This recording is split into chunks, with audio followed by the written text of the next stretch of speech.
آج مفتی رحیم صاحب نے خطاب کیا ہے اور ہم سب کے سامنے جو باتیں رکھی ہیں، اگر ہم اس میں سے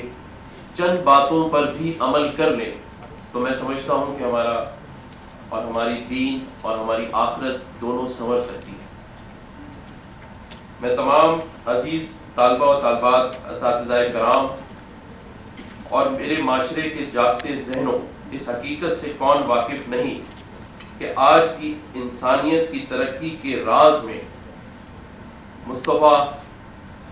نظر نہ آتا ہو، اور دین اسلام صرف تصور کا نام نہیں بلکہ عمل کا نام ہے۔ قرآن مکمل حیات ہے اور سیرت بھی مکمل نجات ہے۔ ان سارے عوامل کو مد نظر رکھتے ہوئے آج جامعہ کراچی میں اس سیرت کانفرنس کے آغاز پر میں بے انتہا خوش ہوں کہ نوجوانوں کے ذہنوں کو نبی کریم صلی اللہ علیہ وآلہ وسلم کی سیرت سے روشناس کرایا گیا ہے۔ یقیناً میرے نبی کریم صلی اللہ علیہ وسلم کی تعلیمات نسلی، علاقائی تعصب اور دیگر وجدانہ پسندانہ خیالات سے نجات کا سبب بنی۔ انہی تعلیمات کو رہنما اصول بنا کر ہم اسلام اور پاکستان کی خدمت کر سکتے ہیں۔ بے شک میرے نبی کریم صلی اللہ علیہ وسلم کی تعلیمات راہ نجات ہے۔ حضور آپ سنواریں گے میرے مستقبل، حضور نے میرا ماضی بحال دیکھا ہے۔ معزز حاضرین محفل، ختم نبوت ہر مسلمان کے ایمان کا لازمی جز ہے۔ یہی وجہ ہے کہ جب چند روز قبل، جیسا کہ میرے دوست نے کہا کہ جس دن مجھے اس منصب کے لیے نوٹیفائی کیا گیا، میں شکر گزار ہوں، اور میں یہاں بحیثیت گورنر نہیں بلکہ بحیثیت ایک عاشق رسول کے طور پہ شرکت کر رہا ہوں کہ وہ دن جس دن یہ منصب کے لیے نوٹیفیکیشن جاری ہوا وہ 12 ربیع اول کا دن تھا۔ تو میں سمجھتا ہوں کہ اللہ تعالیٰ نے اگر اس دن یہ کرم اور یہ منصب عطا کیا ہے تو میں اپنے آپ کو وہ خوش نصیب انسان سمجھتا ہوں بحیثیت عاشق رسول کہ میں حضرت محمد مصطفیٰ صلی اللہ علیہ وسلم کی جو تعلیمات ہیں، جو ایک درس ہے مسلمانوں کے لیے، اس پہ کچھ تھوڑا بہت بھی عمل کر سکوں تو میں سمجھتا ہوں شاید یہ میرے لیے، میرے گھر والوں کے لیے ایک نجات کا ذریعہ بنے۔ کردار ہے بہت بڑا ان کا، یہ عمل ہے کہ وہ ایسے نوجوانوں کو تراش کر ان میں خصوصیات ڈھونڈ کر ان کو آگے بڑھاتے ہیں، اور وہی ہمارے ملک کا، اس ملک میں اور دنیا میں جا کر نام روشن کرتے ہیں۔ تو میں سمجھتا ہوں اساتذہ کرام جو یہاں بیٹھے ہیں ان کے لیے ضرور بہت ساری زوردار تالیاں ہونی چاہیے، کیونکہ آج ہم سب اگر کسی نہ کسی منصب پر بیٹھے ہیں تو اس میں ہمارے استاد کرام کا ایک بہت بڑا ہاتھ ہے، اور ہم سمجھتے ہیں کہ میں خاص طور پہ یہ سمجھتا ہوں کہ ابو کا کہ جس کے ذریعے نوجوانوں کو جامعہ کراچی سندھ کی مختلف جو جامعات ہیں وہاں سے ڈگری کے حصول کے بعد پروفیشنل کیریئر کے آغاز میں جس دشواری کا سامنا کرنا پڑتا ہے، تو ہم ایک ایسا ڈیجیٹل نظام اس صوبہ سندھ میں نافذ کریں کہ جہاں اگر یہاں سے جب وہ اپنی تعلیم مکمل کر کے اپنے روزگار کے لیے اگر کسی پریشانی میں یا کسی وجہ سے اس کو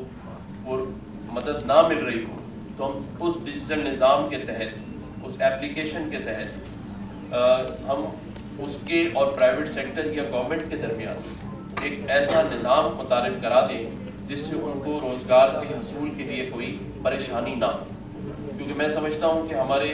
بلکہ میں کچھ دن پہلے کچھ NAD کے اور کچھ جامعات کے لوگوں سے، اسٹوڈنٹ سے ملا تھا، تو میں نے ان سے پوچھا کہ آپ لوگ کیا کریں گے، تو انہوں نے کہا ہم ملک سے باہر جانا چاہتے ہیں اور وہاں باہر جا کے ہم کوئی کام اور محنت کرنا چاہتے ہیں۔ تو میں سمجھتا ہوں کہ خوشی تو ہے اس بات کی، لیکن دکھ بھی ہے کہ ہم اپنے ملک کے اندر رہ کر وہ کچھ کیوں نہیں کر سکتے جو ہم باہر جا کر کرتے ہیں۔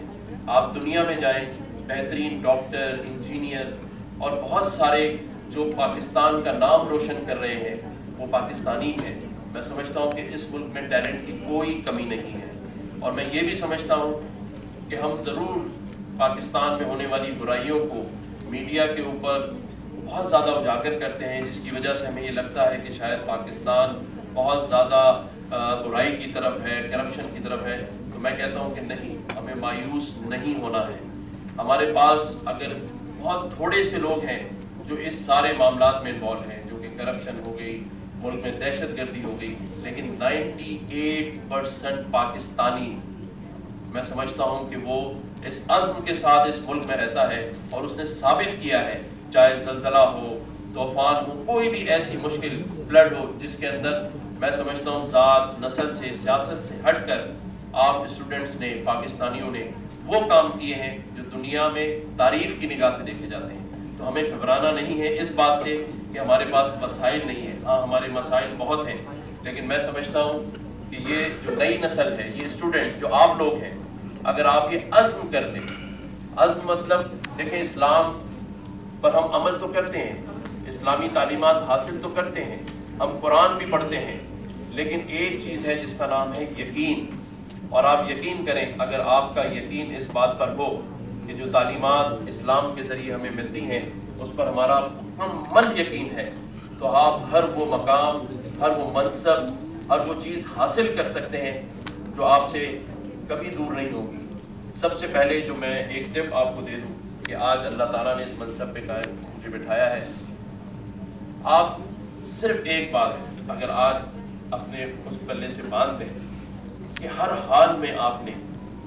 शुक्र अदा करना है। अगर आप हर चीज़ का शुक्र अदा करेंगे, आप यकीन करें कि आपके पास चीज़ों की आमद इस तरह से शुरू हो जाएगी कि आप उस पर यकीन नहीं करेंगे। शुक्र हमने करना है, और जो हम बनना चाहते हैं, आप यकीन करें, अगर आप उसकी सोच मुस्बत रखें, अपने दिलों से बदगुमानी को दूर कर दें। सिर्फ ये छोटी छोटी 2-3 चीज़ें हैं कि अगर हम अपनी ज़िंदगी में बदगुमानी दूर कर दें, मुस्बत सोच के साथ जो हम चाहते हैं बनना उसकी ख्वाहिश करें, और जो हम हैं उसका शुक्र अदा करें। क्योंकि अगर हम शुक्र अदा करेंगे, हम किसी को देखकर, किसी दूसरे को देखकर ये नहीं सोचेंगे कि इसको हासिल करने के लिए हम किसी गलत राह की तरफ चले जाएं। हम बहुत छोटी छोटी चीज़ों के लिए, आज आप स्ट्रीट क्राइम देख रहे हैं, लोग मोबाइल छीन रहे हैं, डकैतियाँ कर रहे हैं, अगर उनको पकड़ा जाता है, उनसे पूछा जाता है, तो वो ये कहते हैं कि मेरे बच्चों की बेरोज़गारी थी घर में, मेरे पास टेलीफोन नहीं था। यंग लड़के पकड़े जाते हैं, मेरे पास आईफोन नहीं था, मैंने दूसरे से छीन लिया। आप यकीन करें, आप जिस जगह हैं, जिस मनसब पर हैं, जिस मकाम पर हैं, अगर आप शुक्र अल्लाह ताला का करना शुरू करेंगे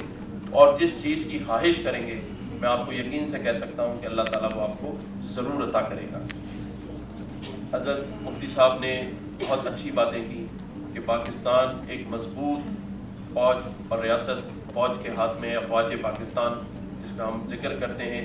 और कई जैसा आपने फरमाया कि मीम्स बनाए जा रहे हैं। मैं आज आपको एक और बात बताऊं कि हम कुछ भी तनकीद कर लें, लेकिन इस बात को भी आज आप सब मानेंगे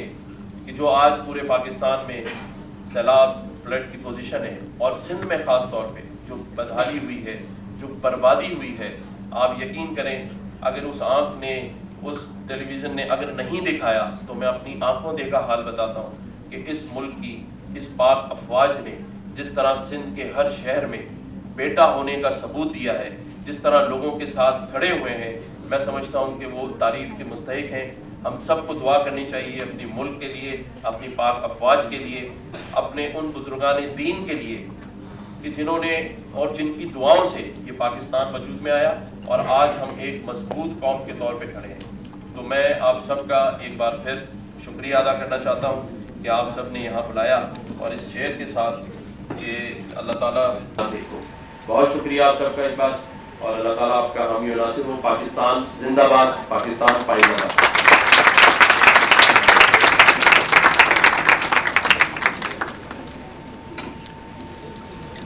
बहुत शुक्रिया जनाब रईसुल जामिया